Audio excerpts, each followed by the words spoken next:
interpelat după anunțul autorității, care a precizat că este vorba doar de o monitorizare de rutină, fără a da alte detalii.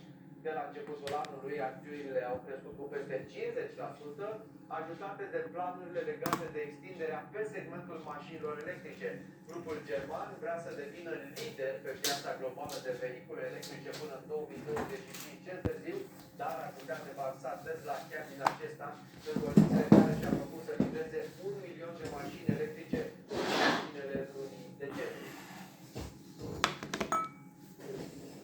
Planul Google de a elimina din browserul său tehnologia de urmărire care identifică utilizatorii pe măsură ce aceștia navigează pe internet a intrat în atenția Departamentului pentru Justiția Statelor Unite de Reuters. Autoritățile i-au întrebat pe o serie de executivi din industria publicității dacă măsura îi va afecta pe rivalii mai mici, potrivit unor surse apropiate situației. Întrebările Departamentului pentru Justiție au vizat modul în care politicile Chrome, inclusiv cele legate de cookie-uri, vor influența industria publicitară și pe cea media.